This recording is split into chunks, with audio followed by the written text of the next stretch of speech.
Halo, saya Steven Wijaya dan hari ini saya akan menjelaskan mengenai pencemaran lingkungan. Jadi, pernahkah kalian mengamati lingkungan sekitar dan melihat sampah berserakan tidak pada tempatnya atau udara yang kotor karena terlalu banyak polusi? Meskipun sekilas masalah tersebut terlihat seperti masalah lingkungan, namun secara jangka panjang masalah tersebut bisa berkembang menjadi masalah sosial kalau sudah mengganggu kehidupan orang banyak. Jadi hal ini terjadi karena kurangnya kesadaran masyarakat dalam pengelolaan lingkungan yang sebenarnya tuh menyebabkan pencemaran lingkungan ini. Jadi pencemaran lingkungan itu juga dapat disebabkan karena masalah sampah dan limbah industri serta perilaku manusia itu sendiri. Jadi, apa itu pencemaran lingkungan? Itu adalah perubahan besar pada kondisi lingkungan akibat adanya perkembangan ekonomi dan teknologi. Jadi, perubahan kondisi tersebut tuh melebihi batas ambang dari toleransi ekosistem sehingga meningkatkan jumlah polutan di lingkungan. Selain itu, faktor-faktor yang menyebabkan terjadinya pencemaran lingkungan ini antara lain peningkatan jumlah penduduk sama kegiatan eksploitasi alam yang tidak terkendali, serta adanya industrialisasi yang tidak dikelola dengan baik. Selain itu, pencemaran lingkungan pada kenyataannya juga dapat disebabkan oleh proses alam itu sendiri. Pencemaran lingkungan itu dapat disebabkan oleh berbagai macam faktor, tapi faktor terbesarnya itu adalah manusia.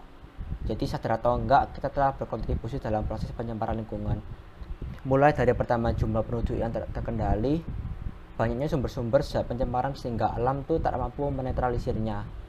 Pencemaran lingkungan terdiri dari beberapa jenis. Yang pertama itu adalah pencemaran udara, kedua pencemaran air, ketiga tanah, keempat dan suara. Setelah itu saya akan menjelaskan mengenai penyebab dari pencemaran lingkungan. Jadi umumnya itu terjadi saat lingkungan hidup manusia baik yang bersifat fisik, biologis maupun sosial itu memiliki unsur yang bukan keberadaan manusia. Nah, jadi masalah pencemaran ini tuh biasanya dibedakan dalam beberapa kelompok, yaitu udara, pencemaran udara, air, tanah, sama kebudayaan. Jadi perairan itu bisa dicemar karena ulah manusia dengan tindakan manusia seperti membuang sampah ke sungai, menangkap ikan menggunakan pestisida, dan ulah-ulah pabrik yang membuang limbah ke industri sungai atau laut. Jadi pencemaran ini tuh mengakibatkan ikan dan makhluk lainnya yang hidup di air mati atau beracun, sehingga tidak aman dikonsumsi oleh manusia. Pencemaran udara disebabkan oleh asap kendaraan bermotor dan asap pabrik. Tingginya tingkat polusi udara terutama di kota itu membuat pemerintah melakukan berbagai macam cara untuk mengatasi pencemaran udara. Hal ini bisa dilihat dari banyaknya taman kota serta program nanam pohon yang sudah dilakukan dengan kerjasama dengan pihak swasta. Salah satu masalah sosial terkait lingkungan itu adalah sampah. Jadi masalah sampah ini sangat mengganggu, apalagi kalau tidak dikelola dengan baik. Bagi masyarakat pedesaan ini sampah mungkin belum menjadi masalah serius, tapi bagi masyarakat kota sudah menjadi masalah yang serius. Jadi masyarakat kota dan daerah padat penduduk itu menghasilkan banyak sekali sampah akibat banyaknya proses produksi dan konsumsi di kota tersebut. Jadi pemerintah gitu bertanggung jawab dalam mengelola sampah. Sampah yang menumpuk dapat menjadi berbagai sumber penyakit menular seperti muntaber, penyakit kulit, dan gangguan pernapasan. Masalahnya tuh adalah dengan kebiasaan buruk untuk membuang sampah sembarangan. Di banyak tempat tuh warga yang biasa membuang sampah ke sungai dan saluran air itu menyebabkan mampet. Akibatnya terjadinya banjir gitu akibat hujan lebat. Banjir jika terjadi dalam skala besar sangat mengganggu kehidupan di kota karena aktivitas akan terhenti. Banyak orang yang rumahnya terendam banjir juga terpaksa mengungsi atau kehilangan harta benda. Setelah itu saya akan memberikan kasus mengenai pencemaran lingkungan. Jadi kasus pencemaran merkuri yang paling besar itu terjadi di Teluk Minamata di Jepang. Jadi sebuah perusahaan yang memproduksi asam asetat itu membuang limbah cairnya ke Teluk Minamata. Salah satunya itu adalah metil merkuri konsentrasi tinggi.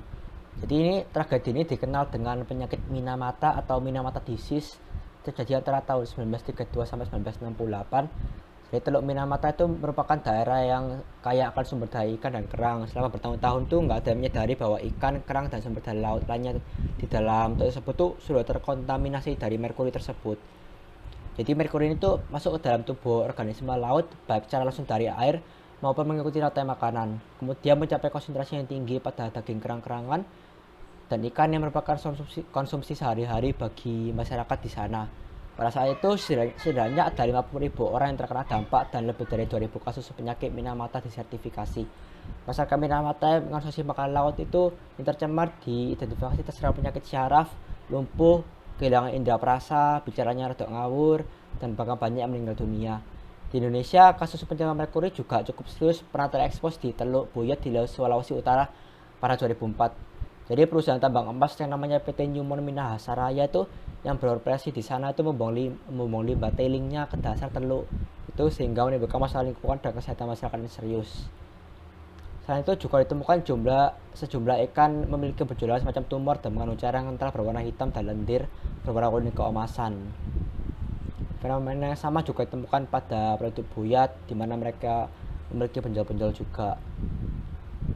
Hal ini tuh harus kita cegah dengan memiliki kesadaran untuk membuang sampah di tempatnya, tidak membuang limbah di laut atau sungai, dan kita harus dapat mengolah sampah dengan baik. Terima kasih.